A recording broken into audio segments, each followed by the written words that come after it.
guys, back again. So let's talk about John Carpenter's Village of the Damned, because this week on Horror Enthusiast 101 we have John Carpenter week, which I thought of because it was my choice this time for the theme of the week.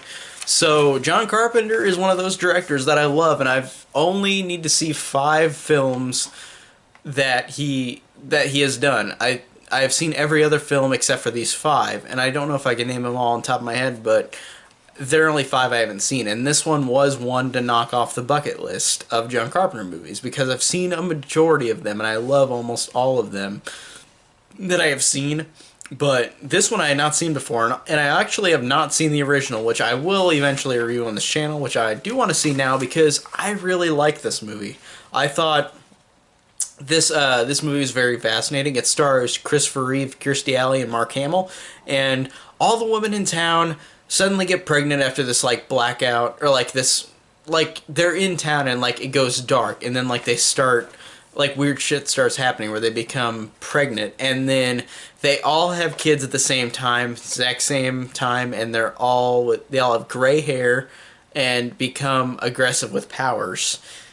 And it's very odd, but I like the way that they did it in this movie. And again, I haven't seen the original, so I don't know how it holds up to the original. This one, I think the original looks like it's got a better reputation than this, but I think this one is actually pretty solid and really cool.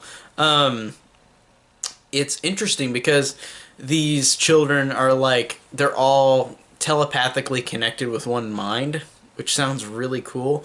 And they do a lot of things where at first it's like all this crazy stuff starts happening with people, where like they have a woman where they look at her and like the main girl, like her eyes turn a different color, and she forces like her mind on the person that she's looking at with her colored eyes, and they do stuff they don't want to do. Like this one lady at first, she gets her hand and she puts it right into a boiling pot on the stove because of the little girl like making her do it, and it's very cool. And there's also this one like guy who works at the school who's like a janitor or something, and like he's all like saying stuff to him, like stuff that a guy who's about to get killed in the horror movie would say, where he's like, I'm gonna get you guys, like you guys aren't gonna last long, I'm gonna get you guys. And then like they of course look at him, they put him in a trance, he walks backwards upstairs, and then like he flies off of the stairs and then impales himself with his broom. And it was pretty cool, but I love the fact that these kids are so threatening whenever they, like you can't do anything about them. Like they are so threatening in a way where they're so immediately powerful that you don't know what you can do. So I really like that idea. That's such a cool idea. And again, I hope when I watch the original, I'll feel the same way, because this one I thought was really cool and just interesting, and how threatening they were and how cool their powers were. And in terms of acting, I thought Christopher Reeve was actually really good and underrated in this. Like I liked him a lot. Like he had a lot that he had to do as a character in this movie, realizing what he can do to maybe stop these kids, and also just dealing with with everything that's going on in the town. I think that he actually is underrated in this movie, and I don't hear people talk about Christopher Reeve in this, and I thought that's so cool that he's in this, because I really liked him. And Kirstie Alley's good too, and Mark Hamill's good too, but I really like Christopher Reeve the most. Like he's really got a good performance in this. And without spoiling it, I just want to keep this spoiler free.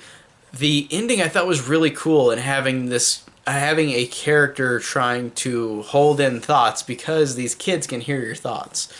They can read your mind, and he has to hold in the thoughts while this thing is happening. So it's the ending climax where it feels like if it was done in a different way it would have been bad, but I like the fact that it's this mind game where like this guy is trying to close his mind while these kids are not realizing what's going on, because he's trying to do something that would maybe end the kids. So I think that it's a very, very cool climax, but it's just like them standing around, but it's very interesting how they're playing mind games with the character and with the kids. That's so cool and fascinating, and I really loved how it ended. And even though the movie ended on a kind of sequel baity note, that we didn't get a sequel to this John Carpenter one. I don't even know if there's a sequel to the original, but it ended on a sequel baity note, and I was like, why? Like or maybe just ended in a way where like it's open ended. I guess is more you could say than a sequel bait, because John Carpenter's not a fan of sequels really at all. Like he said that numerous times, and he's only done one sequel, directed one sequel. So I feel like that's not the intent now that I think about it.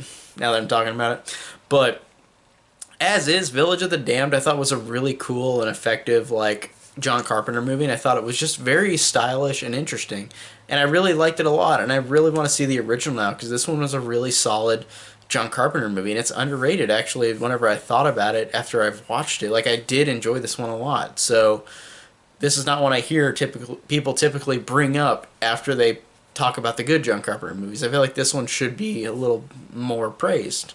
And maybe people feel the exact opposite because I haven't seen the original. I don't know what the original's like, so it might be that people don't like this one. But I thought it was enjoyable and fun and solid. So that's my thoughts on John Carpenter's Village of the Damned. Tell me down below what you think of the movie, and if you like this, check out my links to Twitter, Patreon, Letterboxd, my Facebook group, Horror Enthusiast 101, and thank you guys so much for watching.